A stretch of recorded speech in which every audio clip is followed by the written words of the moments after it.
Join me as we talk all things true crime.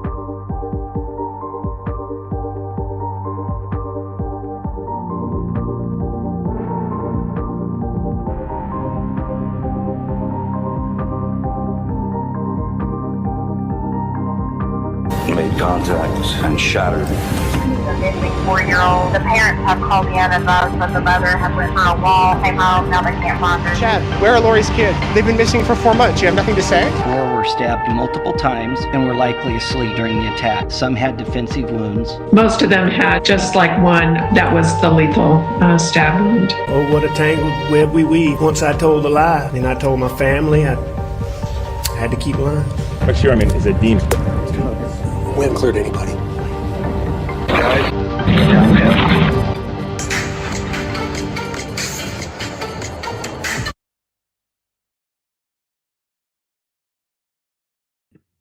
Hey everybody, thank you so much for being here. Really appreciate everybody joining for another ATS News live stream. We are trying to highlight Sebastian Rogers, who has been missing now for 3 months. I just checked the TBI on Twitter to see if they put a 3-month update. They have not. Unfortunately, like not even anything saying like we're still, investigating, just absolutely nothing. He's 15 years old. He's got brown eyes. His hair is brown. He's around 5'5", and he's roughly around 120 pounds. He went missing out of Sumner County in Tennessee. And he was last seen wearing at least, a black sweatshirt, black sweatpants, and he has his glasses. Now, we haven't done a live stream on Sebastian in like 3 weeks because there's just no updates. And we've, gone over the interviews with the parents. We've, done everything that we can, shared the latest with whatever TBI has put out, and there's just no new developments, but we're not going to just stop talking about him. This was an article that was posted last night on the 3-month anniversary, Sumner County community, not forgetting about Sebastian Rogers 3 months after the disappearance. So it says, 3 months after Sebastian Rogers was last seen, reminders of his disappearance are still very apparent in his Sumner County home. Signs with his name and face under the word missing can be seen at stoplights in the Shackle Island area. The 15-year-old with autism went missing from his mother's house on February 26. Sumner County Sheriff's Office searched every square mile around his home and investigated each and every tip, but there has been no sign of Sebastian. Is the audio okay too before I keep reading? And hello, Pointer Lover, Bubba, Planet Jace is here, Tony's here, Sherry. Thank you guys so much for being here. Kay Braze, everyone else who's joined, Paul, I see, Bassett Baby, Bella's here. Thanks so much for being here, guys. Just let me know if the audio is good before I continue. Okay, thank you. It's just heartbreaking to see. I can't believe it's already been 3 months, Sumner County resident Libby Mayer said. I am thinking about him for sure, especially when I'm driving in those early morning hours to clinical, keeping my eyes out. Maybe there's something I'll see that someone else will miss. Earlier this month, Sebastian's father, Seth Rogers, hired private investigators to search for his son.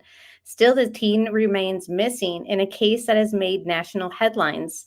Just keep praying for him and for his family too. It's easy to forget that. It hurts the family just as much as the person missing. Keep them in your front of your mind. If you see something, say something. The elder Rogers also started a petition to the Federal Bureau of Investigation to take over the investigation from Sumner County Sheriff's Office. The Sheriff's Office has maintained it is doing everything in its power to bring Sebastian home. Let's see what this is. When I served, my work was critical.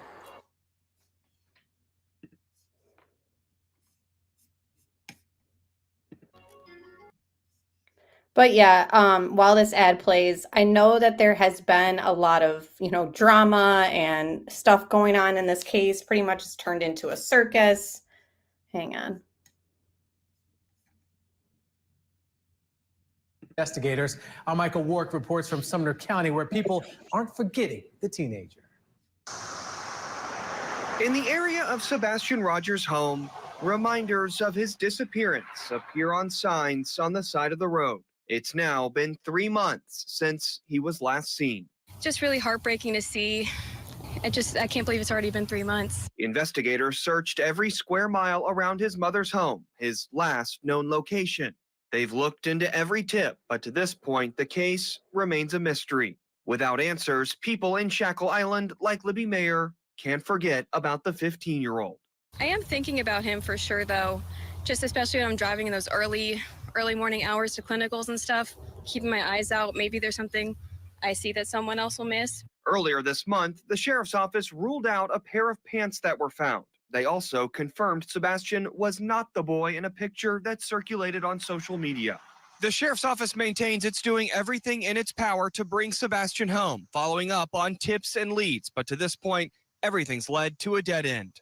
Just keep praying for him and for his family, too. It's easy to remember, easy to forget. It hurts the family just as much as the person who's actually missing. To this point, Sumner County investigators say they found no evidence to suggest foul play or rule it out. Michael Warwick, WSMV4. So again, no evidence of foul play, but they are not ruling it out. So to go back to what I was saying earlier, I know that there's been like a circus created around this case and drama and all that. I've barely followed the drama. I know it exists. I know what channels it's surrounding. I easily could come on here and bash this person or that person for how they're handling covering the case. That's just not what I do. I know that even doing that is drama and that actually brings in views too, but I just want to keep his face and name out into the forefront, report updates if there are any, and turn a blind eye to anything that's drama pretty much. Unfortunately, I've seen some of the parents involved in this drama, and it's just disheartening, but they're not ruling out foul play. So while people keep saying and bashing channels for, theorizing about foul play, there might not be evidence of it, but it's not off the table. So just wanted to lay that out there. Yeah, I hate all the awful drama. And that's the thing too, is like, I could easily come on here and vent and talk about the awful drama with you guys, but that's taking away from Sebastian. And that's not really keeping his name out there. It's just bringing in views, talking badly about how other people handled the case, So to me, it's counterproductive and it kind of makes me feel dumber talking about the drama and watching the drama unfold. I just choose not to watch those channels. And I know which ones are the ones that kind of highlight this and kind of exploit stuff like this in a drama way. But let's just hope that we get updates. So how many of you guys seen the interview rooms live stream that they did the other night? The other thing too is I know people have their thoughts and feelings around Chris. What I liked about this stream, thank you so much, Sherry, for gifting 5 memberships, and welcome to those 5 members. And if you have a chance, if you got gifted one, feel free to thank Sherry. She's awesome. I'm curious who saw this. Yes, Pointer Lover, I think I saw you in the chat. So I didn't get to watch it all, so that's why I kind of wanted to review it again with you guys. Chris has never been anything but nice to me when I'm in his chats. So I know that some people feel a certain way about him. Some people think he handled Summer Wells' case, in a bad light. It's just, he's never been anything but nice to me. So I respect him and his opinion. But what I did like about this stream is honestly, Chris doesn't really even chime in much. It's mostly his guest, who is that Steve Johnson guy on the right there. And he is an expert in statement analysis. So he teaches, law enforcement and, does all these classes and obviously has his own career in law enforcement and a lot of expertise in just statement analysis, which is super interesting to me. Okay, good. I'm glad you thought it was interesting. Bubba says, I'm tired of the drama. Lots of creators are talking about dropping back from daily coverage. Yeah, I've seen that. They're like, oh, I'm not going to cover this anymore, blah, blah, blah. And then people do live streams about, oh, so-and-so is not going to cover it anymore, but they created this mess. And it's just like, they can't win either way. Either they're covering it and people are like, I can't believe they're covering it this way, or they decide I'm going to bow out and not cover it. And then people are like, look at them now, they're bowing out. It's like, no one would ever bully me into not talking about a case if I wanted to.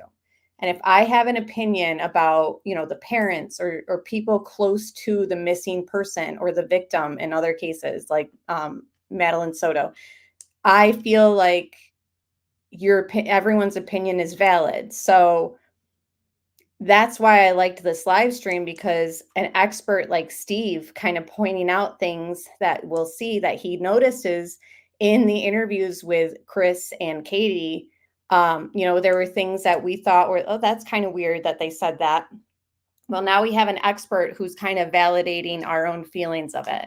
And there were times where he says like, well, that's good that they're saying this. And like, I like that they said that. That's a good sign. So it's not all negative. Look at this, look at this, look at this. It's very much just his honest analysis. And there were things that Katie and Chris said that he felt like aligned with. That's kind of typical and normal for a missing person's parents to be saying. Yeah, the clout chasing is too much. It is.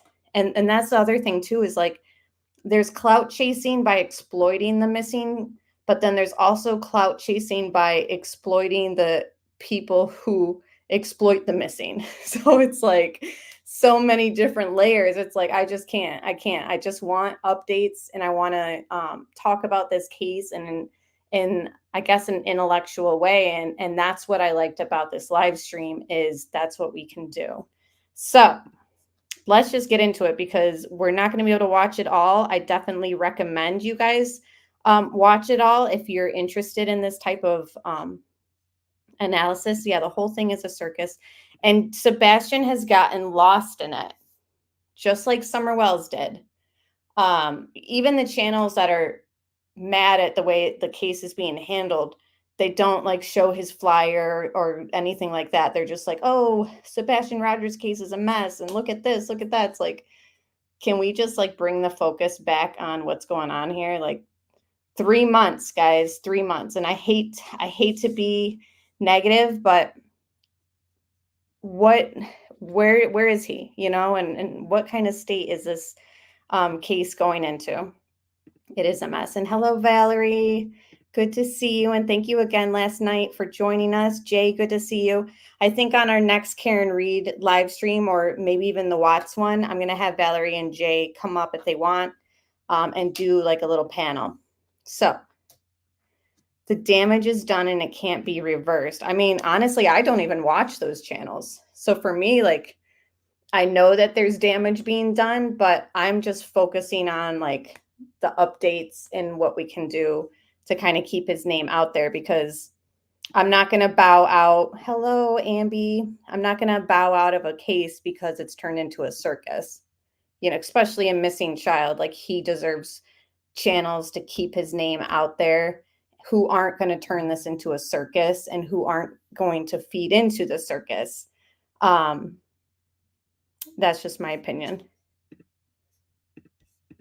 Yeah, let's go. Okay, I'm going to put the video up here and we'll start.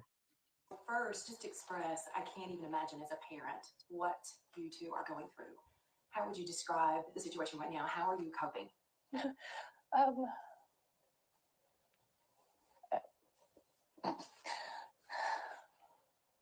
We're on a constant roller coaster ride of helpless and hopeless and many other emotions all in one, and it's a never-ending roller coaster. It doesn't stop. It won't stop until he walks through the door. I wouldn't wish this on anyone. Let's hold it right there, Chris. Okay. Okay, so a couple things. First thing is that stepdad, his name is Chris as well. So stepdad Chris, he says, well, first of all, I got to know that mom did not answer, and I'm wanting to hear certain things from mom as a biological mother.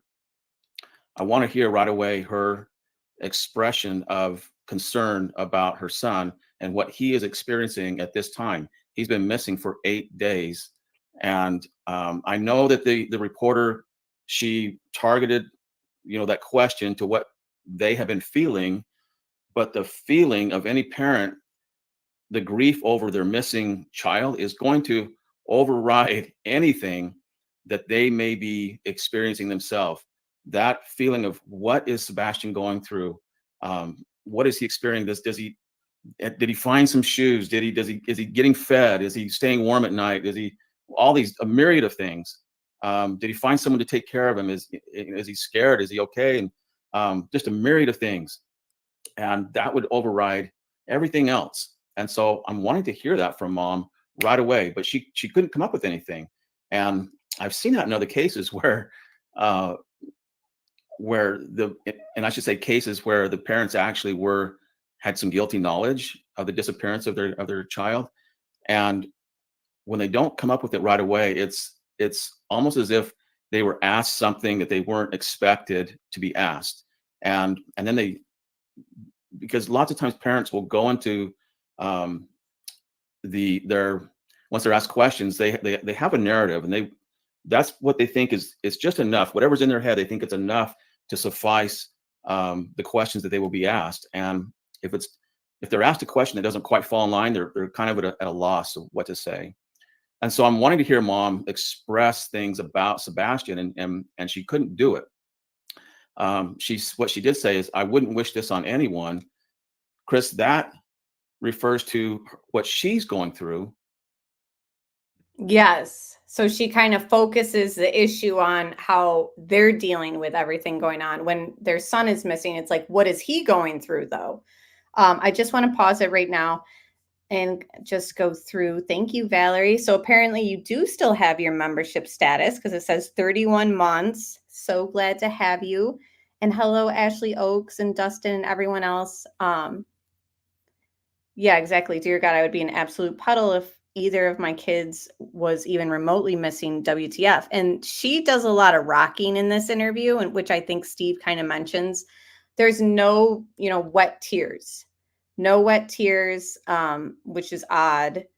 Not to be too judgy, but they all seem cold. Something seems off. And the other thing I wanted to say, and thank you, Ambi, for the super sticker.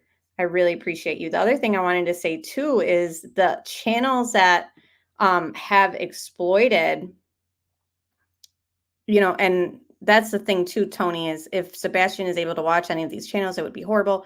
Right. And true crime, like content, is 18 and over. So this doesn't pop, like my channel doesn't pop up if a kid is under their account and looking the internet. So that is something that we can kind of be thankful for. Obviously in the future, who knows like what they could stumble on. Some people, I guess, have even deleted their streams on Sebastian. I don't know what's going on, but I do know that some of those channels give true crime a bad rep and a bad name, and not everyone handles true crime and Sebastian Rogers case the way that those channels do. So when people are like, oh, Sebastian Rogers case is turned into a circus, I can't even watch. It's like, but not all of us are handling it that way. So to kind of not cover it and to kind of move on from Sebastian, to me is horrible, because it's like, he's still missing.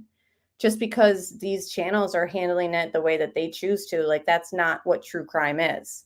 I don't consider those channels true crime. I kind of consider them crama, honestly. Hello, Brooks, and everyone else who's joined. Ashley says, I think all three parents seem shady, in my opinion. I pretty much agree. I was kind of giving Seth the benefit of the doubt, but then things started coming out, and I was like, I don't know what's going on. Never had a missing child, but I've been in shock a few times and I have been just completely neutral. Like my body knew I couldn't handle it. I'm sorry, K-Braze, that's horrible. Their last panel interviews were all about food and games Sebastian played. What the? Then I seen Seth started his own YouTube channel. Like things are just getting weird. Yeah, I agree, Ashley. I hate to say it, but like I just don't know what's going on.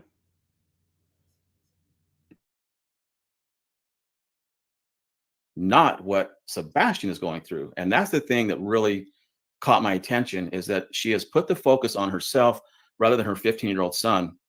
And he's autistic and he has special needs. And I just don't, that just was abrasive to me. It struck me as not what I expected to hear from biological mom. Awesome.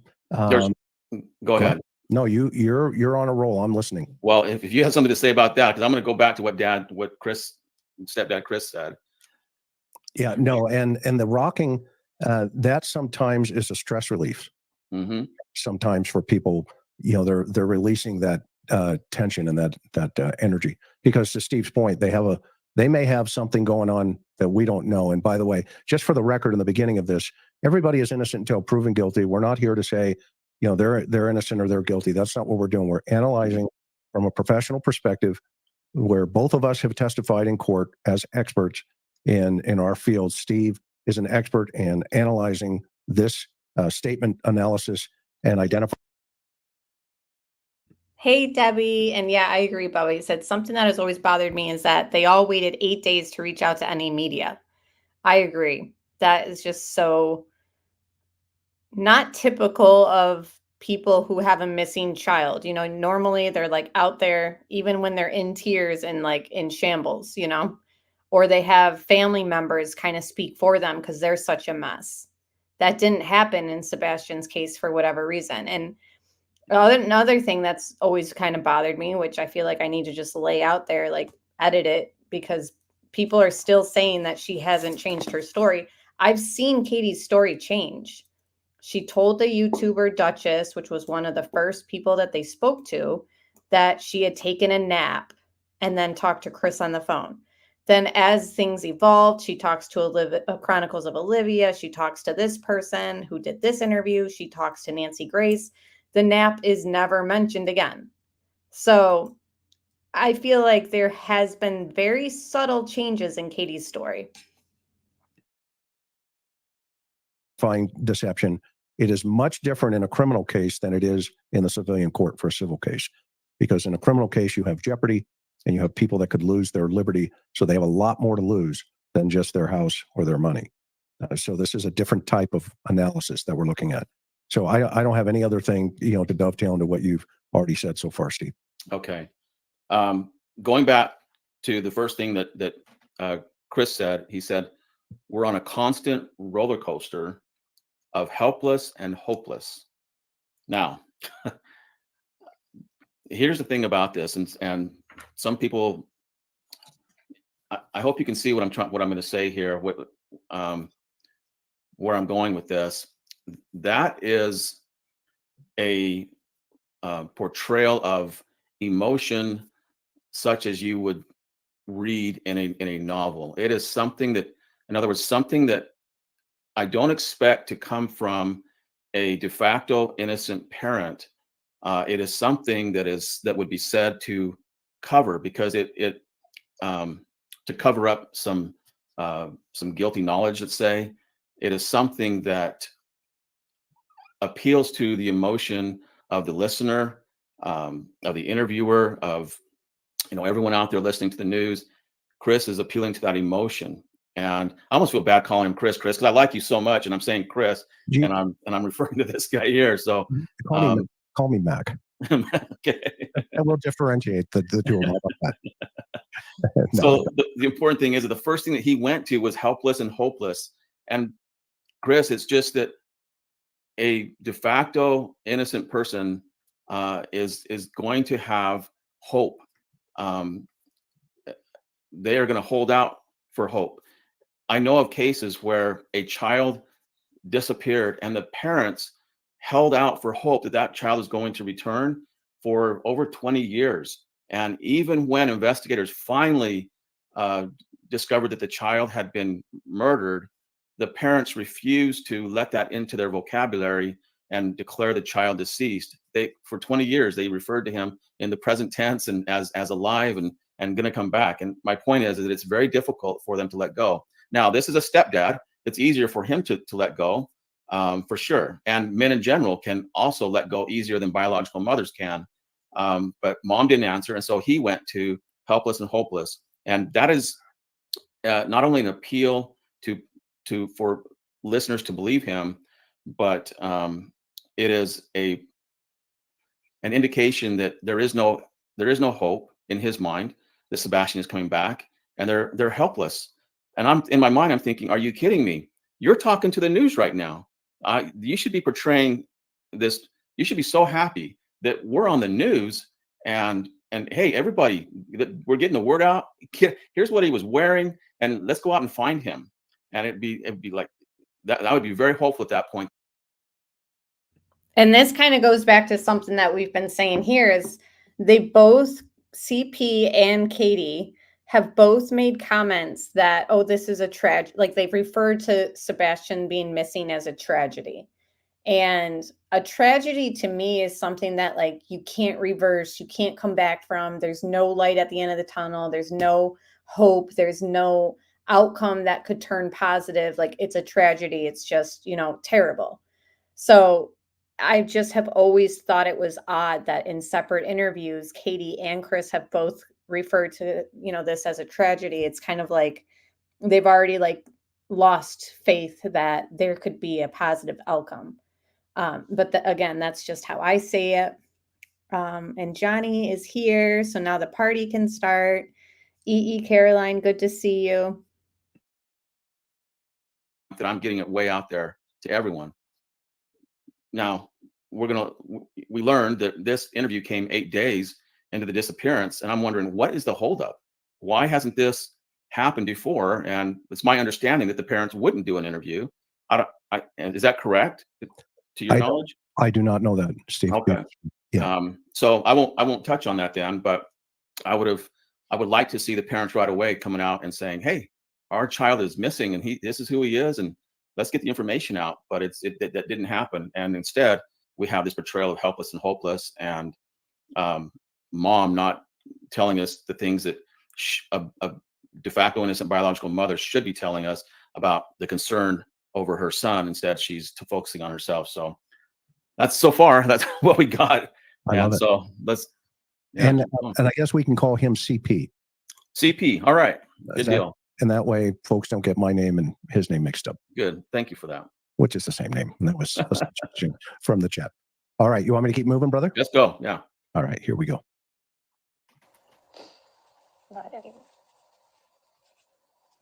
I know we're about keeping hope alive. I'm sure it's in there somewhere. Oh, yeah. He's gonna come home.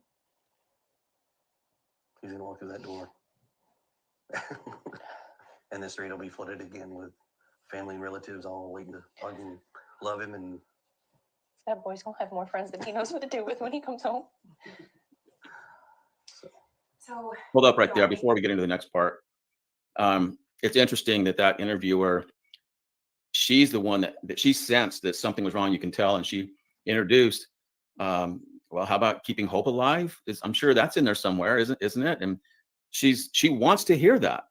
She's, as an interviewer, as a working for the news, I'm sure she's interviewed a lot of different people and watched a lot of interviews, and she knows what comes out of the mouth of a parent whose child is missing. She's wanting to hear certain things, and she didn't hear it, and so I'm sure she's helping him out here, and it couldn't come out. Mom couldn't get it out of her mouth. Again, why aren't we hearing that type of language out of her mouth? It's void. She's void of it. Yet at different times, we're going to see during this interview that she's very teary-eyed and she's sad, and I believe that she is. I believe that they're real tears. Chris, you and I have both seen fake tears in interviews many times, and the fake emotion and whatnot. I think the mom is sad here. It doesn't speak to being sad. Doesn't speak to innocence or guilt. It's just she is sad at the situation. But if she really was concerned about Sebastian, those words about him would be coming out. She wouldn't be focused on herself. And so this indicates to me that she is more in a mode of self-preservation than anything. So I'm going to see how she does throughout the rest of the interview, and hopefully, I want to hear it change. I don't want to see at the end that she's went through this whole thing in self-preservation mode. I would like to see it change to where she's expressing more concern about Sebastian. Okay, so I'm going to back up just for a second so that the audience can hear those points that you just made, and I agree with them. Agree with you 1,000%. And that sadness also could be. It doesn't necessarily mean, it's sadness towards the totality of the circumstances. It could be sadness that, if there's some type of jeopardy there, that this is kind of a release of that stress, and that's where also the soothing of the rocking back and forth comes into this as well. So I'm going to back up just for a second. Listen to how this unfolded. With family and relatives all waiting to hug and love him, and That boy's gonna have more. Now, the interesting part there is he keeps shaking his head no, yet he's talking about all the family and relatives coming in to hug him and stuff. Any thoughts on that, Steve? Yeah, it's an indication that in his mind he knows that that's not going to happen. And the brain is so powerful, and what the brain knows is typically comes out physiologically. It's also interesting when they're talking about Sebastian walking through the door, and not only does he shake his head no while he's like saying like yes, trying to paint a picture of like, yeah, it'll be great when he comes through. He shakes his head no, and he also does like a laugh. He's like, and that, I don't know, it's just like a duper delight laugh. Like he knows that it's like BS, and whatever he's about to say after that is just BS. Again, that's just my opinion. It seems like Steve is sort of feeling the same way. It is hard to believe anything at this point, and no signs of foul play, but foul play isn't ruled out. And verbally, linguistically, what the brain knows reveals itself, and that's why the polygraph works, the voice stress analyzer works, and why statement analysis works so well if you're skilled at it. And so he's saying one thing, but that head nod is giving us a different answer that's really not going to happen. Yeah, and if we go back, if anybody wants to see, we did an analysis on in Summer Wells' case. You can see it in the playlist early on. Steve caught so many things in that situation, and it was indicative of the father talking on the news, going like this, going like this. All right, so that good catch. Hang on. Another thing I noticed too, like in other interviews with Chris and Katie, specifically Chris, I know that we listened to him kind of call into these other channels and panels, and he was saying like, enough of these fake tips. These tips need to be brought right to law enforcement. And remember, guys, he was so adamant about call TBI, call law enforcement, don't share these tips on social media, go right to law enforcement, which, is good. Like that at surface level, it's like, okay, yeah, I mean, he's right. Any parent with a missing child is like, don't put, these pictures up and say, is this Sebastian? And not turn that picture into TBI first, Don't talk about, I heard this and he could be here, and then not tell TBI that, But then I started thinking about it too. And it's almost like, because he at one point said something like, in the same sense, he didn't want false tips flooding up law enforcement's time and energy. So it's almost like he admits subtly that like he knows all these tips, like that picture of Sebastian that didn't turn out to be Sebastian, that he wanted, that person to go right to law enforcement first, even though he said it wasn't Sebastian. But it's almost like if he's guilty, and sorry, it's taken me a minute to kind of express what I'm trying to say. If he's guilty, he wants these tips to go through law enforcement to kind of keep them busy, keep them occupied, knowing in his mind that he knows the truth and that, these tips mean nothing, but it'll keep law enforcement off of his back and keep them busy. So when we hear Chris talk about call TBI and don't share these tips out on social media first and not hand them in, it sounds good on the surface. And honestly, I mean, maybe he isn't involved and he is saying what every parent should be saying. But then there's a part of me that's like, well, if he's involved, he would want these to kind of flood the tip lines and kind of create work for the detectives so that they don't keep looking at him. That was just a thought I had.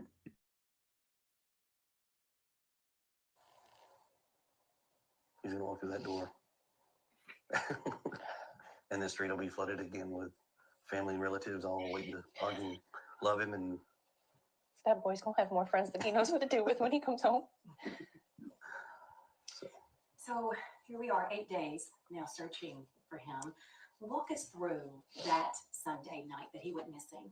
So walk us through, we've got so many people who really want to know, okay, how did this happen?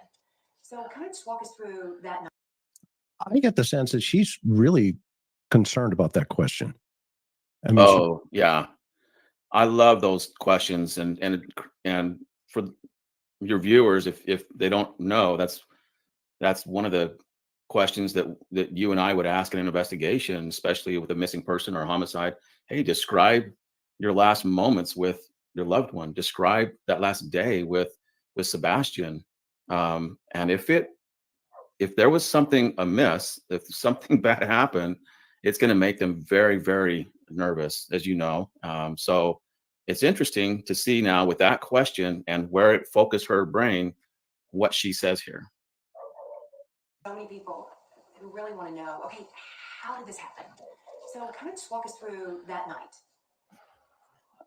We were out and about that day. We were having a really good weekend. We got home. Everything was pretty normal. He was playing in his room. When I told him to go to bed, he did. He said, "Good night, Mom. I love you." Said good night to his puppies. A little bit later, I wound up going to bed, and when I woke him up for school, he wasn't there. All right. So there's actually a lot in that. She doesn't realize she actually skipped over. I mean, she described that happened. It's going to make them very, very nervous, as you know. So it's interesting to see now with that question and where it focused her brain, what she says here. So many people who really want to know, okay, how did this happen? So kind of just walk us through that night. Night, Mom. I love you. Say good night to his puppies. A little bit later, I wound up going to bed, and when I woke him up for school, he wasn't there. All right. So there's actually a lot in that. She doesn't realize she actually skipped over.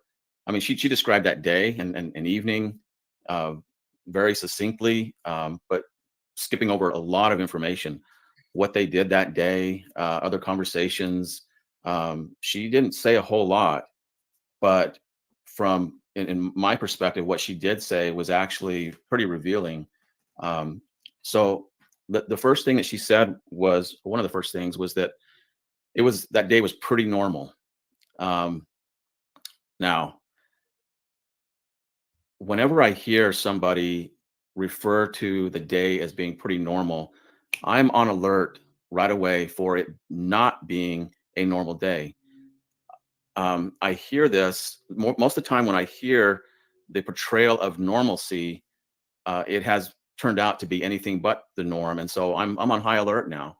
Why would she say this? And I want to hear other things about in experiential language from her. We did this. We went here. We went there. I tried to get him to wear his new shirt. He didn't want to. He said, "Mom, I'm going to wear this one instead." You know, little things, little nuances about the day. But we didn't hear those things. She skipped over a lot of those things, which is more times than not, when somebody portrays the day as normal, it's a way of saying, "Hey, you should believe me that it was a normal day and not ask me any details about the day. Just accept that it was a good day. It was a normal day." Or it's like convincing language. Like she's using convincing language to say it was a normal day. you know, she wasn't asked, was it normal or was it, you know, she just comes out with that information to kind of paint the picture, paint the narrative. Again, this is just how he's reading into it as well. Yes, she forgot the thump. She also didn't mention the nap, which she mentioned, like I said, to that YouTuber Duchess. I've never thought it was a normal day. It almost seemed like a really big day. I know, so much running around, visiting with family, going to, what was it? That one, was it Costco? I don't know.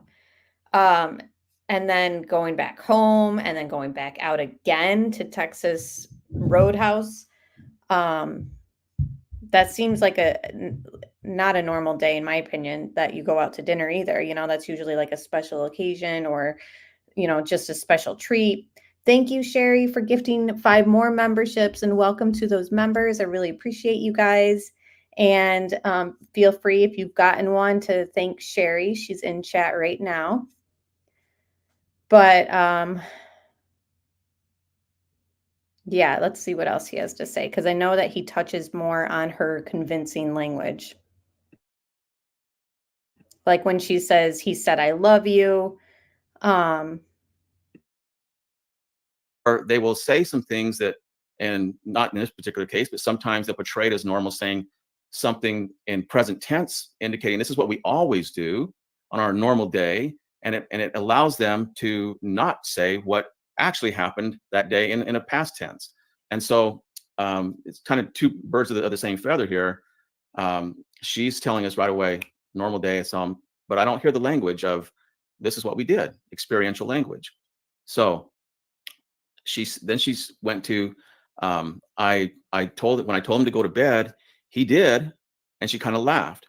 And what is that? It's a reference to him not going to bed, him, you know, times that he hasn't gone to bed. And so she's kind of laughing at it, like, you know, for once he did, or this time he did. And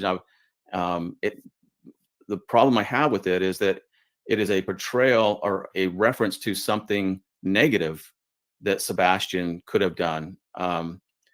So I'm now on alert, and what she says next kind of seals the deal for me.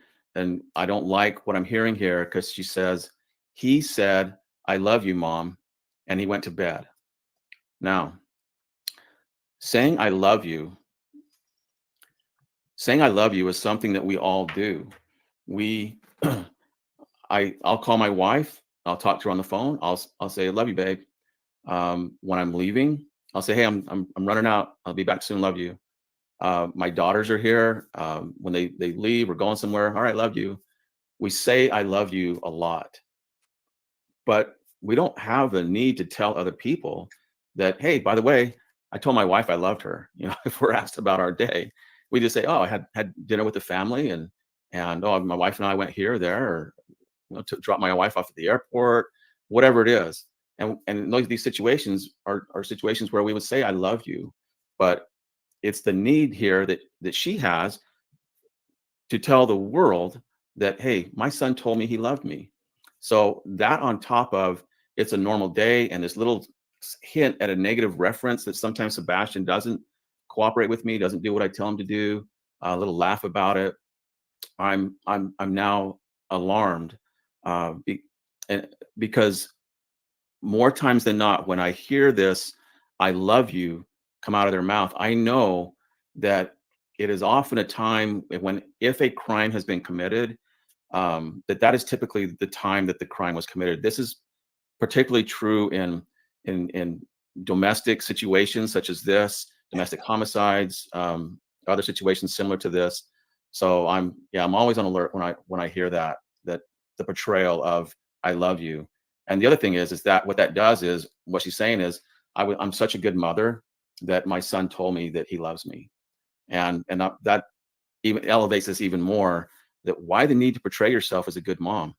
That is something in the analysis field that we really take note of, that when there's a portrayal of being a good mom, and there are many cases. It's in the Summer Wells case, there's numerous missing person and domestic homicide type cases we see this where there's a portrayal of being a good dad, a good mom, a good guy. And it's typically that portrayal comes around the time that if a crime was committed, the crime occurred, or right after, because they're rehabbing themselves now, linguistically, psychologically. They feel the need to rehab themselves, to make themselves look better, to feel better about the situation. And so for me, it's a pretty good indication that something nefarious, something didn't go quite right that night. And maybe Sebastian didn't tell her I love you, so maybe it would be the complete opposite. Hey, Bella. And I saw Melanie join. Chrissy's here. Jay says, totally agree with this guy. And that's why I wanted to go through this. Like I said, I know people have their opinions about Chris or whatever, but, Steve is just kind of validates all of us who kind of, at least myself, I can speak for myself, overthink or overanalyze what these parents in these missing cases are saying and doing, their behavior. There's times where I'm like, oh, well, I want to give them grace. I want to give them the benefit of the doubt. But then something always kind of sticks out where it's like, I don't know, this just doesn't seem right. So for him to come out and kind of validate our feelings, I like it. You know what I mean? It's kind of like, okay, so I'm not the only one that's kind of feeling this way. Bedtime was likely a big struggle with that night, with all the daytime overstimulation, sugar, food coloring. She probably had a hard time giving him his sleep medication. Yeah, I wouldn't doubt that. But, according to her, he goes right to bed, and then this thump takes place, and, he lets her know, like, no, I didn't fall out of bed. It's like that whole situation to me, it's like she's trying to sell that, no, he spoke to me. He was still alive. It's like, I don't know. I really don't know. We don't really have proof of life after Texas Roadhouse. And so for me, it's if something occurred, it was that night, not the next morning. So yeah, I'm concerned now at this point already. So and everybody, so everybody understands what Steve's doing here is he's kind of, this is, he's not dove into this case until tonight. I mean, this is literally the first time. So it's almost as if I wanted to present it to him in this video, just fresh off the boat, for lack of a better term. And that is such a solid point about a domestic situation for our viewers to understand. When you have the victim looking at the person potentially doing something to them, they go, but I love you. Okay? And yet they're being abused or whatever the situation is. And that's the point that Steve's making here when he heard that. And I missed it until you just pointed it out, that is such a powerful statement in context to the experience level potentially of a domestic situation going sideways. So I'm going to keep moving. Do you want me to keep moving? Yeah, let's go. Okay. So in your mind, that's usually around what time? When do you normally wake up? Around 6 o'clock? So were you instantly thinking something's wrong, or were you like, he may just... Oh, one other thing I have to say about that last segment, and Mally picked it up as well, and I had her statement up there, but when I woke him up for school, he wasn't there. Yeah. That statement, when I woke him up for school, he wasn't there. Well, what do you mean? Was he woken up? Was he not woken up? What, where's that gone? What's your thought? Isn't that interesting too? None of us ever kind of picked up on that. When I woke him up for school, he wasn't there. And it's like you just said, how do you wake him up if he's not even in the room? So it's, it's very interesting. Let's see what Steve has to say. What's on that, Steve? Yeah, that's definitely something that it's incongruent, those two things. When I woke him up and he wasn't there, well, you can't wake him up if he's not there. So for me, that is something that's not experiential. It's something that what happens in the brain when there's any type of deception, which if it's not experiential, then you have a form of deception because she's portraying it as experiential, as something that actually happened. But what will occur in the brain is that there's so much stress there in the brain from the deception. The brain knows what actually occurred and didn't occur. And if she's now going to try to force the opposite out of her mouth, the brain is like, hey, we know this didn't happen. And it creates this stress in the brain. It transcends the body physiologically. And what happens is linguistically, we will often hear things like this that it will sound confusing. It doesn't sound. And it's almost like her saying, when I woke him up, he was for school, he wasn't there. It almost plays into the theory that a lot of people have, that like she over medicated him and he wasn't waking up. And I agree, Melanie. She said, I feel like it should say, I'd say, when I went to wake him up for school, he wasn't there.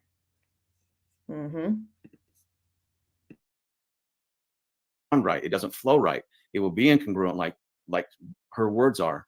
And when I hear things like that, I'm thinking, wow, this is what's going on the heels of what we just talked about. And now I'm seeing, this is called carryover stress. And in voice stress analysis, we would have carryover stress. She's still stressed about what she experienced that night. She's still having to answer questions about that. So she's still feeling that. And so it's coming out now, incongruent, confusion in the language, incongruency. It's classic. Must be, are you in the shower? I took a second and walked through the house looking for him in case he'd gotten up and was trying to get breakfast or something, because he did that sometimes. And just looking at her body language as we're discussing this topic, very rocky. She rocks throughout this whole interview, but specifically right now talking about when she went to wake him up. About 3 minutes in, give or take, I was on the phone with my husband. I said, I can't find him. He said, what do you mean you can't find him? I said, he's not in the house.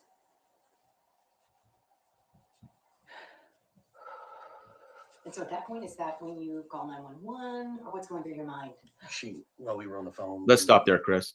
Before CP starts talking, there's some things going on there. Mom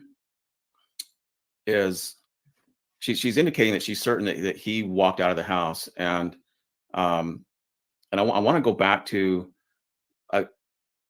something that's key there in the context of Sebastian missing. She said, within 3 minutes, I was on the phone with my husband. So she brings that up immediately within 3. Now, here's the thing. He's out of town, so he can't help. But she says within 3 minutes, I'm on the phone with him. She has just brought him into this via a phone call. It's very important. Their conversation on the phone is very important. And I'm going to dovetail back to something that I didn't comment on just in the segment just before this. But if you remember, she said when she was describing the night, and Sebastian went to bed and said, I love you, Mom. And then she says, a little while later, I wound up going to bed. Well, what that is a little while later means there's time that has spanned, that she's not going to tell us what she did in that span of time. And she's not saying how long it was, but she just says a little while later, that's going to suffice for her. We don't know how much time span, but we now know on the back end that she was on the phone with with CP for 3 hours, I believe it was, before she went to bed. And now she's bringing in now that she's on the phone with him again. This phone conversation with him is going to be really key in whatever happened to Sebastian. Well, she qualifies it too, Steve, right? She goes, I can't find him. Well, what does that mean? I mean, did you find it strange the way that she said that? Yeah, it was like she paused, she's thinking, you can see her gears going.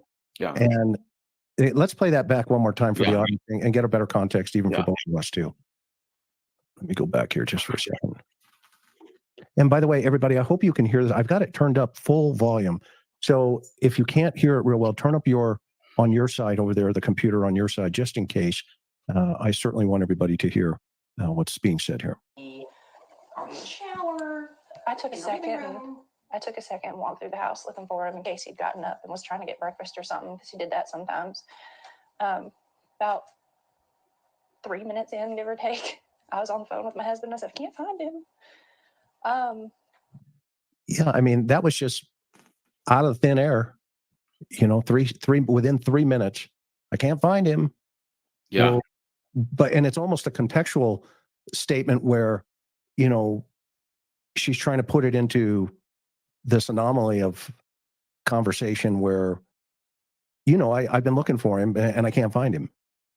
She's And- hoping it'll get accepted, that Yeah. that it's going to be accepted, but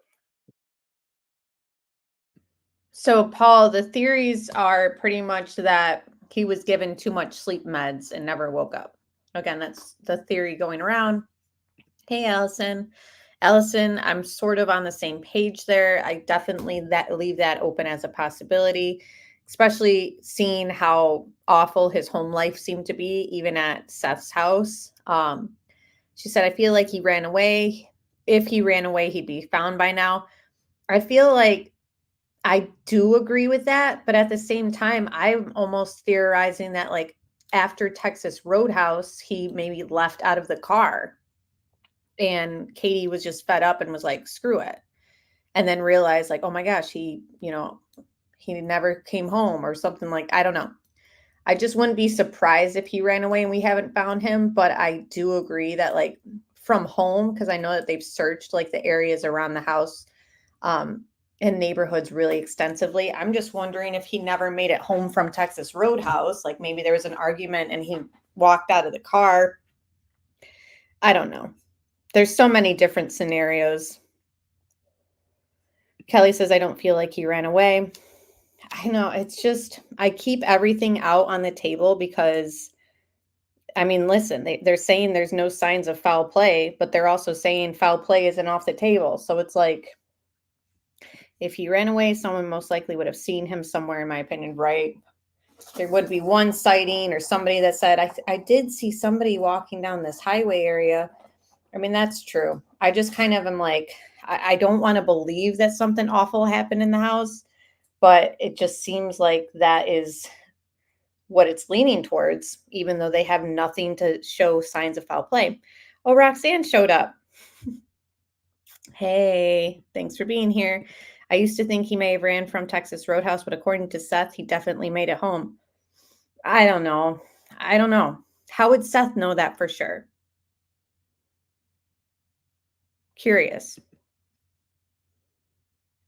There's a possibility that he planned an escape almost, but yes, someone would have saw it. Yeah, I see what you guys are saying for sure. I feel like someone definitely would have spotted him. But again, I'm leaving everything up on the table. But I am curious how Seth knows he made it home because we have no proof of life after Texas Roadhouse. So I really am interested. This has so many ties to Summer Wells because this is so interesting. It's very similar to when Chris, you were at the house and mom is walking you through the house and you're down in the dungeon basement and mom walked you out the door where she's saying that she thinks that Summer was taken out of that door, that downstairs door, and she came out that door, and I use this clip for my training in the classes that I teach. But mom comes out and she says, I came out here and I said Summer, and the context is incongruent with Summer being missing. If she really knew that Summer was missing, she would come out that door and she would yell. She would yell, Summer. I expect the same thing here from this mother, Katie. I expect Katie to be saying, Chris, I can't find him. I can't find him anywhere. And I want to hear the frantic, the emotion of her being just out of her mind. In my opinion, since Steve is kind of mentioning how he wants to hear her kind of recap like this frantic state that she was in all her interviews, she has never kind of portrayed that. It's always been, I looked around and I didn't see him. He's not here. So I called Chris or whatever. It's never been her kind of replaying like, I was frantic. I was running around. I was screaming his name. It's never like a picture of that. So I think like Steve is pointing out, like that's sort of telling, like we're trying to get a play-by-play of what actually took place. And it seems like she's, pretty calm looking for him. We're trying to paint it as like, I couldn't find him. I looked everywhere. Yeah, like I could see that it's fake. It's possible for sure. frantic of that she can't find Sebastian, but that's not coming out of her brain. It's good. Why? Because it's not there. And what is coming out is her perception of reality. It's what she actually perceived and the way that she perceived it. And it's like, I can't find him. It's like, oh, like it's time. It's time for the next step in this, is what I, in my head, I'm hearing, having listened to so many of these. And so it's not congruent with what a de facto innocent biological mother, what should be going through her brain, and how she should be feeling, and how she would portray that as actually as what happened. Love it. Here we go. He said, what do you mean you can't find him? I said, he's not in the house.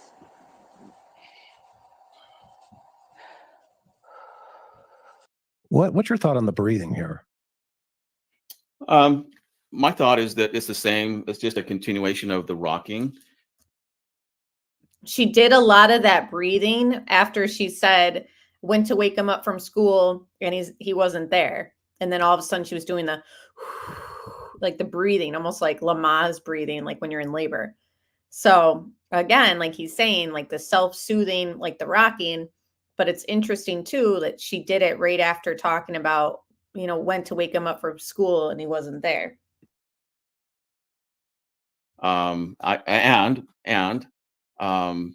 It's also a portrayal. This whole thing, I'm kind of jumping ahead maybe a little bit, but as I watched this interview, I made a note at the end of I'm making all my notes. And I made a note at the end that throughout the interview, I saw mom and CP, stepdad, spending more of their time and emotion or energy portraying themselves as victims rather than concern over the actual victim, who is their 15-year-old autistic son. And I think that is part of this breathing thing that I'm seeing here, is that it's a portrayal of the emotion, how difficult it is. But I think that it's also combined with nervousness. She's obviously nervous about this. I would be, but what I want to hear is if it's actually, if she's feeling nervous or stressed about her son being gone, I should be hearing, all of us should be hearing the words that correspond to that. We're not hearing that. And so it has to be something else. And so I go to, well, what else would cause that? Well, with everything else that I'm hearing in the language, I'm thinking, this is a nervousness because she is in self-preservation mode. She is trying to not say things that she shouldn't, that might give away what she actually knows. It's just self-preservation. And so she's trying to self-soothe to keep things under control. I believe it is nervousness, but it's not the nervousness that we should be seeing. It's self-preservation. Yeah, that's interesting. And Mally again came up with another good one. It's Lamaze breathing, right? Pant, pant, blow. There you go. So interesting. All right. And so at that point, is that when you call 911 or what's going through your mind? While we were on the phone, and I was like, is he on the other side of the bed? Did he said while we were on the phone, I was there? I'm going to back that up for a second. Back that up. Yeah. Did I mishear that? Yeah. One, or what's going through your mind? While we were on the phone, and I was like, is he on the other? What was that? That's a really good question. Did you hear that? Did you guys hear that? Maybe I'm hearing something that I want to hear, maybe, but everybody else weigh in. Just listen to tell me what you hear. When you call 911, or what's going through your mind? While we were on the phone, and I was like, is he on the other side of the bed? The normal places he may be. And I can't make that one out for sure. Can't make it out. Yeah. So, yeah. It wasn't. So I was like, okay, well, hold on a minute. And immediately after that, we called the sheriff's department. See, immediately after that, and now he joins the conversation, meaning he joins the event. Right. Yeah. That we is very strong, just like you said. He's in it. But interesting that he only puts himself in it after Sebastian is missing. Before that, she was in it. He kind of left her on her own, and now he's in it. And he said after that, we immediately called 911. And that word immediately is not necessary to say. Nobody would have thought to ask. We typically don't think to ask, did you immediately call? Because this is a missing 15-year-old autistic kid who, I mean, there's there's real reasons to be concerned that he's missing. Nobody would have thought to ask, did you immediately call? But he put that in there, and Chris, it's an emphasis on, look, we did exactly what we're supposed to do. We're following the rules. We're doing. But they call I just don't understand why they called the sheriff's number. Like, why didn't they call 911? That has always confused me. Can anyone kind of explain that to me? And hello, Bio Girl and everyone else who joined. If you guys could just hit the thumbs up, because again, this is a missing child's case. We want to get his name out there and out into the algorithm. I was out last week, so when you're not posting on your channel, the algorithm actually puts you at the bottom. So let's get his name out there. Let's get the channel out there. We're going to cover his case extensively as much as we can without the drama. What we're supposed to do. And I don't like it, actually. For me, that unnecessary, the use of that unnecessary word is a convincer. It's a convincing statement in and of itself that they did what they were supposed to do. And who portrays themselves as good people that are doing what they're supposed to do? Typically as people that have done something that they shouldn't be doing. Because the people that are de facto innocent and the actual good people don't have a need to rehab themselves, to bolster themselves, to make themselves appear better. They don't use a lot of unnecessary words like that. So that in and of itself, I know it's one little word, but added to everything else, it's I'm stacking things here, and it's just one more thing in the stack. So yeah, I mean, this is in the 3 minute, within 3 minutes, this is part of that 3 minute call. Within 3 minutes, okay, minute 4 starts, and this is the conversation. And this is how he's describing that, because he takes over from her description of that 3 minute call. He does. Hey, one more thing. Yep. Sorry about that, but I wanted to be sure. One thing that struck me about this was mom says within 3 minutes. Well, she said, yeah, I took a second. Now she mimicked what the interviewer said to her. Did you take a second? Or I don't remember exactly what the interview said, but she goes, yeah, I took a second, and I looked around, and then I don't remember her exact words, but within 3 minutes, she's on the phone with CP. Well, CP's not there. And so what would we expect mom to be doing at that point? Would we expect her to call him? How is he going to help? What would you be doing? You'd be on the phone with who? His friends, his biological dad. Is he over at your house? Yes, exactly what Steve is saying that we have been saying, which is another thing that's kind of validated in our minds. Why didn't Katie immediately call Seth?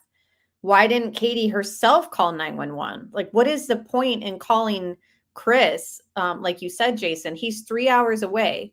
Like, I understand, like, you do want to include your significant other in a crisis. It's kind of like, what do I do? Sometimes your significant other might have the right answer. But for a mother with a 15-year-old, like, you should know, in an emergency situation, you call 911, you call the biological father who's closer, even though he's still a ways away.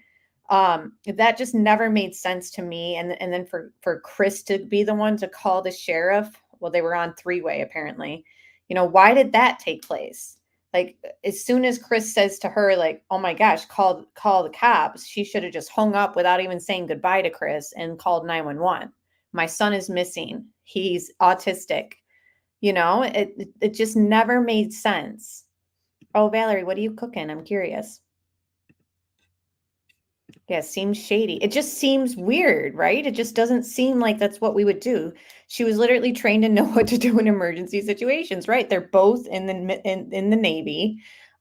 She's the mother. She was a single mother for, a couple years. It's not like she should have just known what to do, right? Without Chris holding her hand and being there on the three-way, in my opinion. Like, you're supposed to be trained, like when you're military, to kind of keep calm, it's just odd.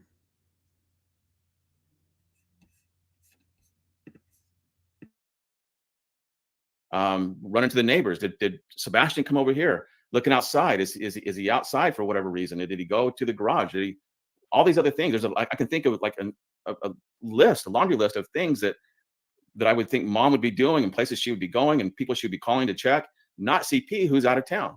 Why did she call him? That makes this even more significant. She pulled him into this with that mentioning of a phone call, and now he takes over and it's like, we did this, we did that. They are united in this. But it's not what I would have expected mom to do. I would expect to hear that I was frantic out of my mind and I did all these things to find Sebastian. And when I realized, hey, he's nowhere to be found, I wouldn't be calling CP. I'd be calling the police. Can you get me some help here to find my son? And I know, Chris, if something happened to, one of our grandkids or kids when we were younger, I know my wife would be doing, she'd expect me to be doing things, but she would be taking all these measures herself. And then she would be on the phone calling 911. My child is gone. I could be standing right there. And she would still say, my child, my daughter, my son, whatever is missing. And she would take ownership of it. And just assuming. Another strange thing too is exactly what's he going to do 3 hours away? And that's the thing too, is another thought that I just had too. It's like, yes, the stepfather is 3 hours away, but the father is not, he's closer, not 3 hours, not 30 minutes, but as far as I understand, he's like about an hour away. And or he was at work or something at that point too, which is around an hour away from Katie. Why didn't Chris say, okay, call the cops, call Seth, he can get to you before I can? Seth wasn't even informed about it like right away. So that's the other thing that's kind of strange too. It's like, why didn't even Chris kind of say like, call 911 and then, or maybe he could have called Seth and been like, I'll get Seth over there ASAP. It's just kind of weird the way that they went about, like, let's do a 3-way call with the sheriff. It's like, no, like get the bio dad involved ASAP. I'm there, but you see what I'm saying? Biological mother, there's a real strength there. And I'm just not getting that sense from her. Yeah. And you know what else, to dovetail on your thought there? I hate to say this, but it sounds almost like an overlay of what Candace regurgitated. That immediately I called Don. Yeah. Yeah. And in this, Summer was gone. I called Don. Well, the day I heard that was like a huge red flag for me. It was like, well, wait a minute, your husband's out of town in Don. He happens to be out of town. Okay. In this conversation that we're having here, right? Yeah.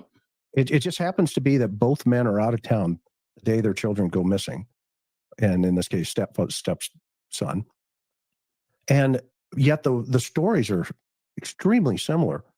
The environment's different, but they're very similar. And in this situation where, he starts carrying the conversation here, he takes it away from her for a second, and then he interjects himself into the narrative of that conversation where, I hear, we look there, etc. And I would love to get this tape enhanced to see if he did, put himself into that search mode with her. But most parents, to your point, mothers specifically, they're going to pick up the phone, call 911. My son's missing. Yeah. I need your help. My son's missing. Okay, well, hang on for a minute. No, hang on. I got to call my husband. Just a second. No, stay on the line, ma'am. Stay on the line. Okay, we have people are en route.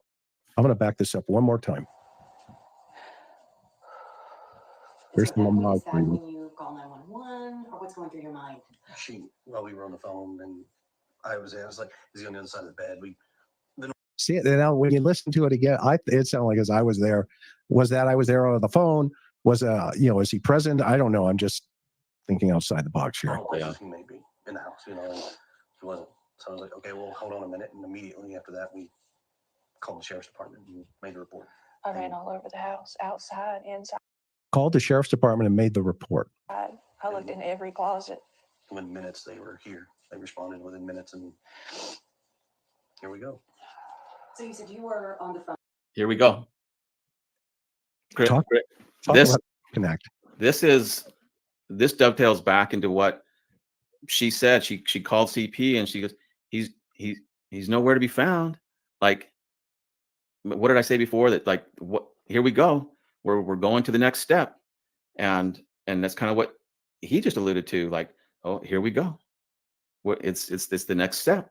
And now they go into all this detail about how many. And what I feel like he's saying is like, this is the next step.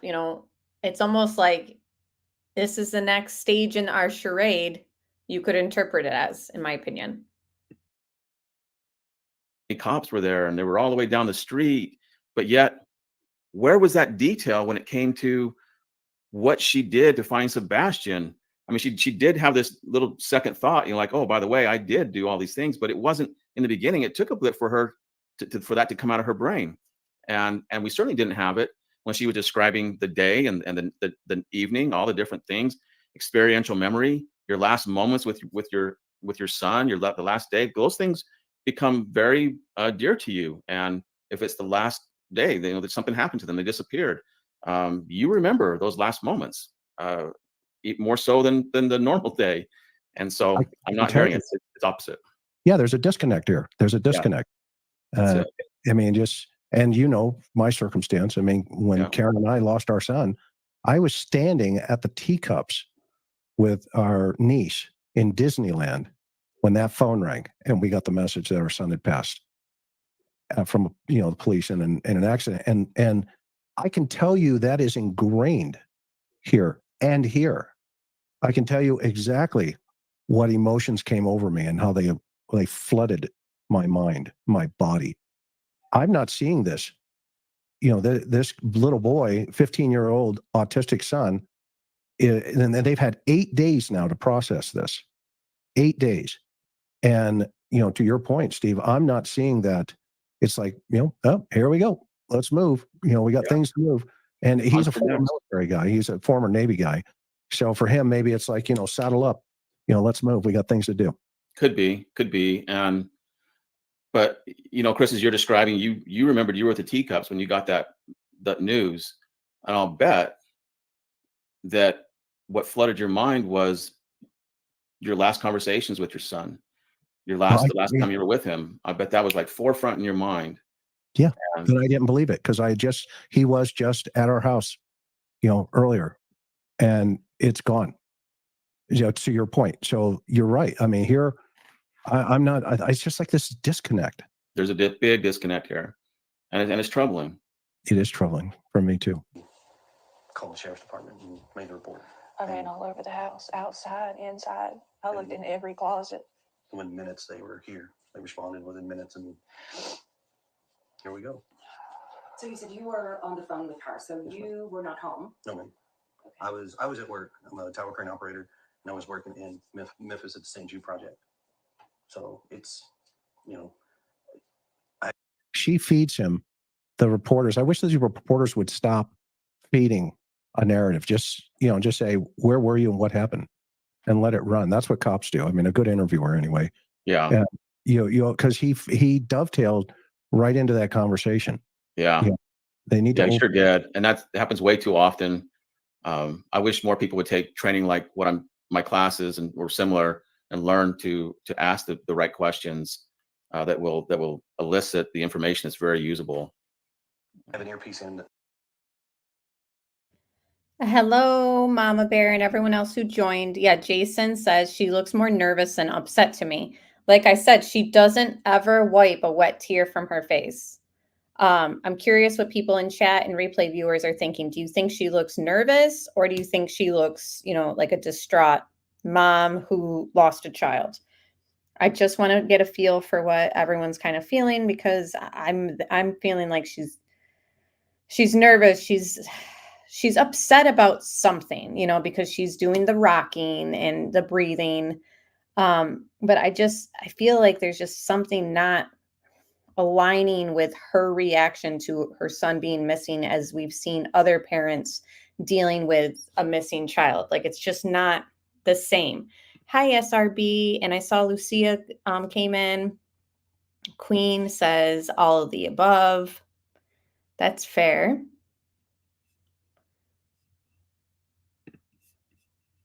Yeah, no tears is odd. Talks to my phone. I have another earpiece in that does the radios. So when she was talking to me, I was like, what? I was confused. we talked about where he could possibly be, and then we went from there and led to calling the cops, and here we are now. Within minutes. He said it again. He did, which, yeah, it elevates the sensitivity of that too. That, to me, that kind of solidified in my mind that is in his head. It is more of like, well, on to the next step. This is what we talked about. This is going to happen, and now they're into the next phase. Yes, ma'am. It was rapid fire. They had cars. They had cars from here down to the main road, as far as I could tell. So what's going through both of your minds? I mean, are we panicking? Is it this, oh, I think he's... See, she's given him a multiple choice. And ladies and gentlemen, take Steve's class, because that's not how you interview. Okay. This is a news interview, but this is not a law enforcement interview. So I would be real curious what they told law enforcement 8 days earlier. I guarantee you they're not going to line up. For sure. Probably at a neighbor's house, or what are you thinking? My son doesn't run. He's not a runner. He's never run away before. I don't know why. I don't know why he walked out that door. I don't understand that statement. Never have. He's not a runner, which I understand that. And then she says, I don't know why he walked out that door. What? I thought you just said he doesn't run away. So for him to walk out a door would insinuate he left. He ran off. How does she know that? And what door are you referring to? How does she know he walked out the door?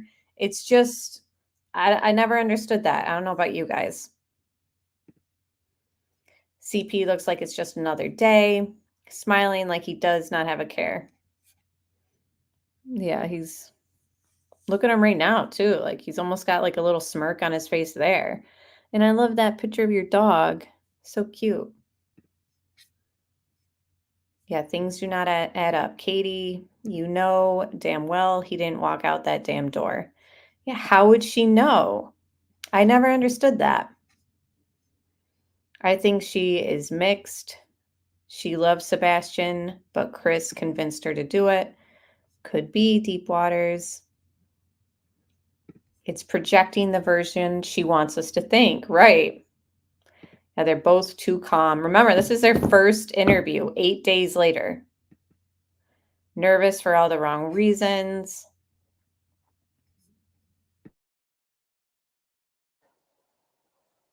I mean, he's a good kid. Hold up, Chris. Let's talk about that just for a second. I know we got a lot to cover here, but she asked him the reporter asked specifically something to the effect of, what's going through your mind? Are you thinking he's at a neighbor's house? I mean, she offered that possibility to the parents. And what did mom go to? She went to him being a runner. Well, she said, my son's not a runner, but I'm wondering why, out of all the possibilities, are you going to, he's not a runner? And then she says, he's never run away before. It tells me in her mind, there's no other possibility other than that he ran away. And it's, again, very similar to Summer Wells. They had their narrative. They had this, and Summer Wells' parents knew what happened, that somebody came up on their property and took her.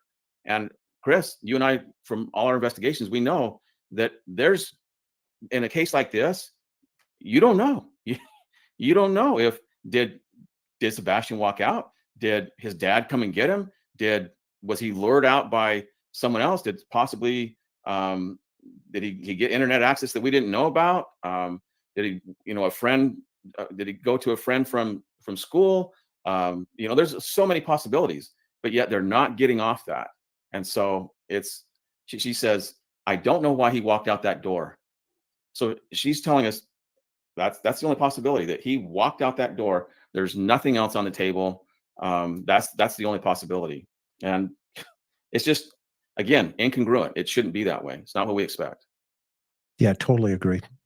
Totally agree. DLR, right? Does not look right. Right. Or sound right. So far. I'm curious, from everyone in chat, do you believe what Katie said and he walked out that door? Let me know your thoughts. He's not He's not a mischievous child by any means.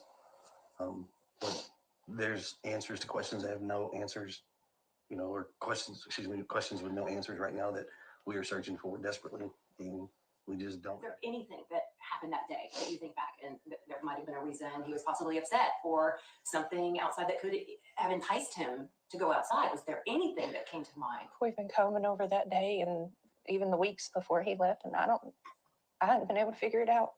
He's that morning he was laughing, he was joking. Everyone we were around that day agreed that he was in a good mood. He was behaving. It'd make more sense if we'd been fighting.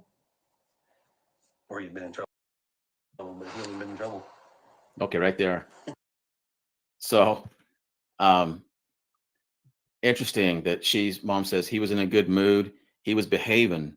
Again, a subtle reference to the times that he's not behaving. And I get it. He's a 15-year-old boy and autistic, and I'm sure it's a handful. But when they're missing, it's very common for the negative things to not be at the forefront. They take a back seat to all the good things about the child. And so here she brought it to the forefront, but she said something to the effect of, I don't remember the exact words, but even all the people, all that we know or whatever, agreed that he was in a good mood. Let's go back for a second and I'll replay it for you so we can all hear it one more time. Is that okay? Yeah. Before he left, and I hadn't been able to figure it out. He's that morning he was laughing, he was joking. Everyone we were around that day agreed that he was in a good mood. He was behaving. It'd make more sense if we'd been fighting. Or you've been in trouble, but he hasn't been in trouble. Yeah. So interesting that even all the people that we'd been around agreed that he'd been in a good mood. It's that agreed is it caught me by surprise, actually. That means you've been talking to them, and you was he or wasn't he? Why does there have to be an agreement that he was in a good mood? To me, this is more of a narrative building type of situation, building the narrative that he was in a good mood, that he was happy. That's the story they're trying to sell. The soggy bread, Chris, that they're trying to sell is that he was in such a good mood that he wouldn't leave on his own. He wouldn't walk out that door. He's not a runner. You should believe me, because even everyone that we were around agreed. So if you didn't believe me before, you should agree now, because everyone else agrees that he was in a good mood. You see how they're building that narrative. Yes, Miss True Crime says there's been a lot of talk of behavior and discipline from them, in my opinion. Yeah, I mean, he wasn't even asked a question, and Chris just chimes in. He's not a mischievous child. It's just like, it just makes you think the opposite. Not that he was a mischievous child, but that more so that Chris thought he was a problem child. You know what I mean? But he wants the media to know, like, he's not, and I didn't think he was. Narrative, and she's selling it. That's what that is there. And then you have dad or CP saying, well, mom said it'd make more sense if we'd been fighting, meaning she brought it up. I wonder why did she bring that up? And then CP saying, or if he'd been in trouble, but he hadn't even been in trouble.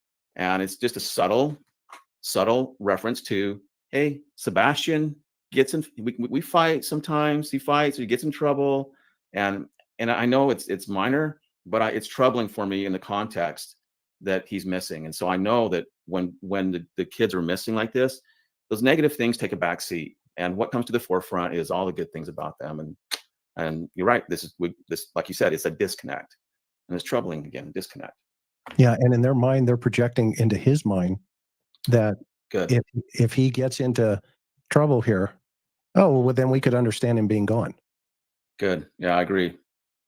Because what they're doing, right? I mean, they're transferring everything into Sebastian's mind of, but then they project him as, well, he doesn't get in trouble. But if he did get in trouble, we would understand him being gone here. Now that you say that, I've been kind of getting a sense here that Sebastian may have got in trouble that night, may have not liked what was going on. There may have been some kind of argument or fight. It came out of their brain. They introduced it. And And so that may have been the catalyst for Sebastian. If he walked out that door on his own, or they put him out the door, then it's a form of justification. And those that have guilty knowledge have to have more times than not, need to justify it. And the subtle implication or inference that Sebastian got in trouble, would fight, would misbehave, those little inferences now are becoming even stronger to me, that there's a good chance that night that she portrayed, that day she portrayed as the normal, that he was behaving. I told her I loved you, told my mom, he told me that I loved you. I love you, Mom. I'm thinking that it's probably, I mean, I'm not 100% there, Chris, but I'm pretty close, that it was probably just the opposite that night. And there. Yeah, I'm kind of there with Steve, and also her saying like, oh, he went to bed, when I told him to. It's like, really? He's just like an angel this last day. I don't know. I'm almost wondering too, like, is there a chance that they got in an argument and she made him go outside, without shoes on or whatever, as like punishment? And, maybe he like hypothermia or something. I don't know. I'm just thinking these different scenarios. Maybe there was some sort of like extreme punishment or something.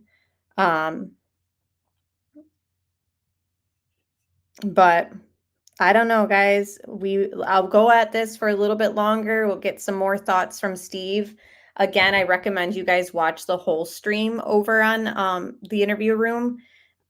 Steve has a lot of great insight and breaks down this interview really, really well, more so than any other channel that we've ever seen.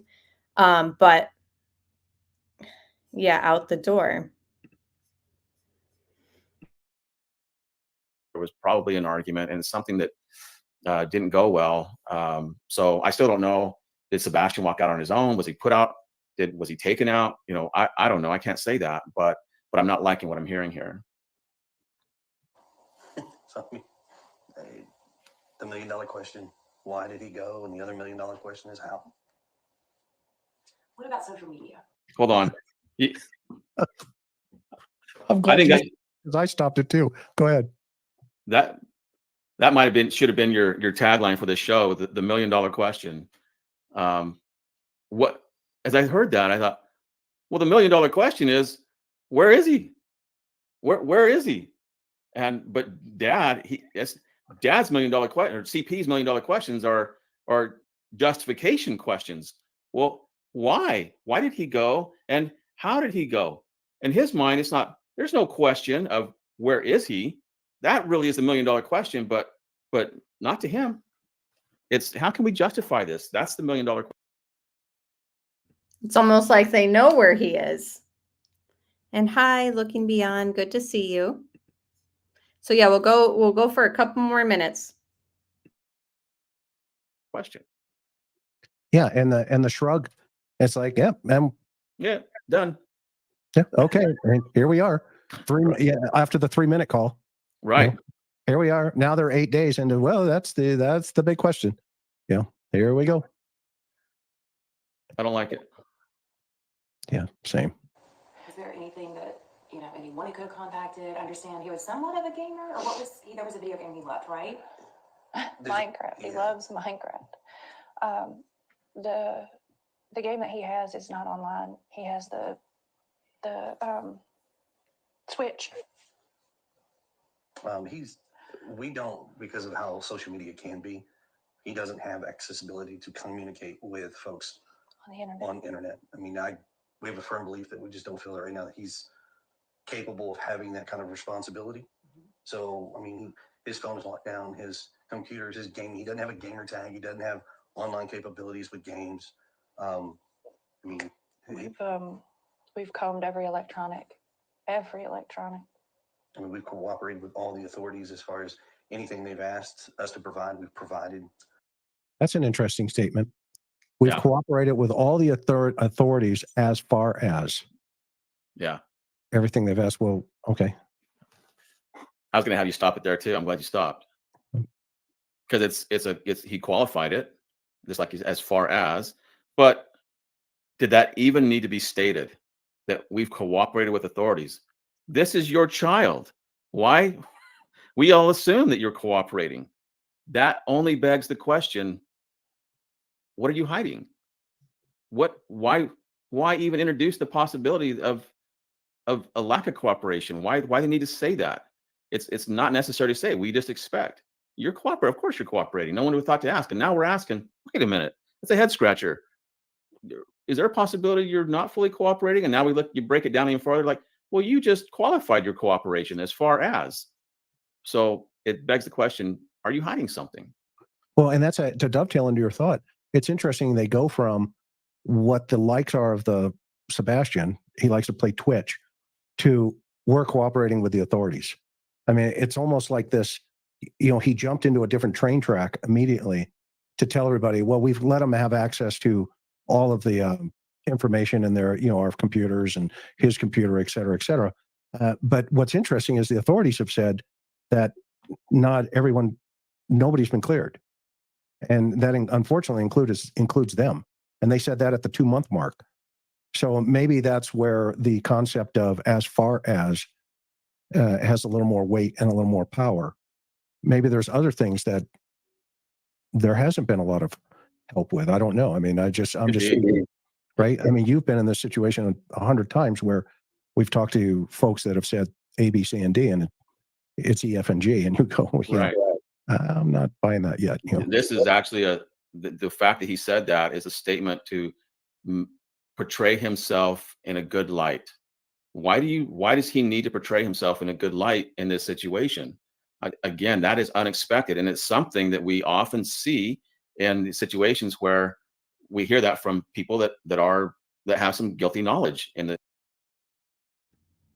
And isn't it interesting that CP has used that phrase in numerous interviews? Like, we've cooperated fully, we've done everything law enforcement has asked, yada yada. Like, he always is saying that phrase. And like they're saying, like, well, yeah, that should be a given. And in other cases where the parents are absolutely not involved at all, in some of the missing cases, the children have, returned or they were found deceased, unfortunately, we never hear their parents come out saying, like, we fully cooperated with law enforcement. Like, it's just not something that they say, like there's other things to kind of touch on when they're in the media.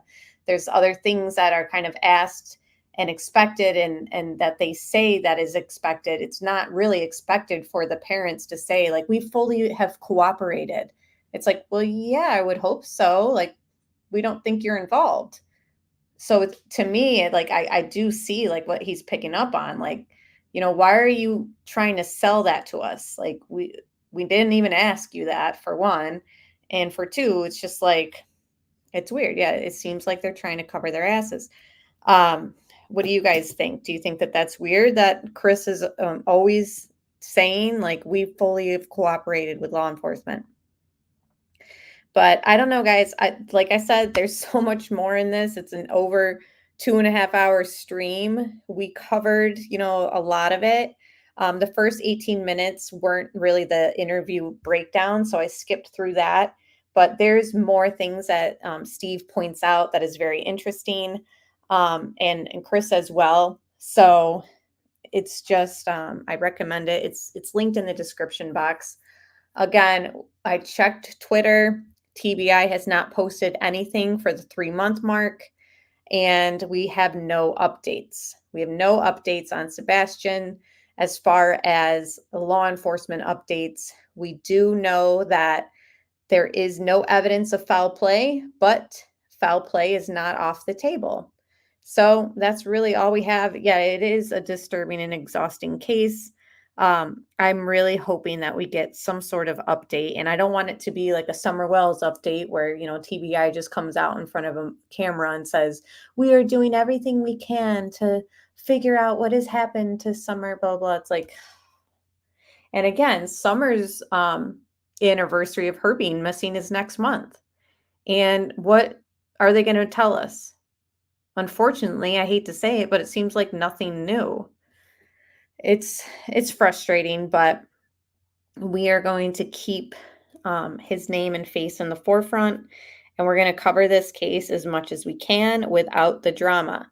So I hope that we can get some sort of update soon by the time we talk about this the next time. I don't know. Did you guys want me to do the rest of this interview on another night? Maybe we can do that, and I'll save the timestamp. So 1 hour, 27 minutes is when we stopped it. Maybe we'll do that.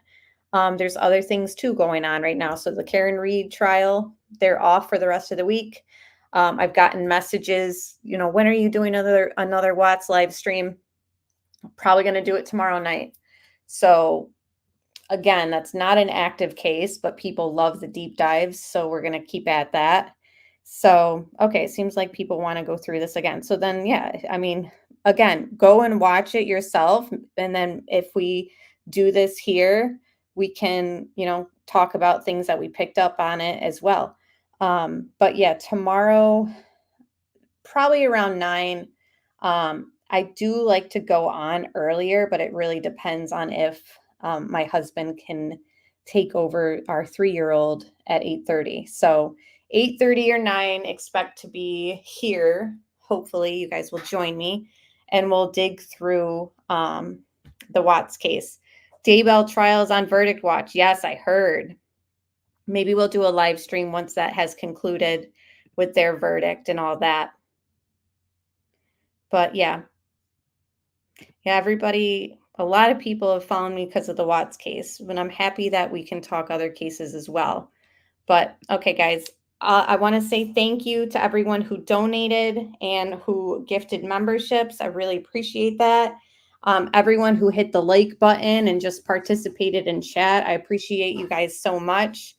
And to the members and the moderators, you guys are awesome. Yeah, Jen Soto did the rocking too. She sure did. And that's another cute little dog picture. Is that a Shih Tzu? All right, guys. So again, join me tomorrow night and other nights. Maybe I'll go Friday night. Who knows? But yes, we will talk very soon. And good night, everybody.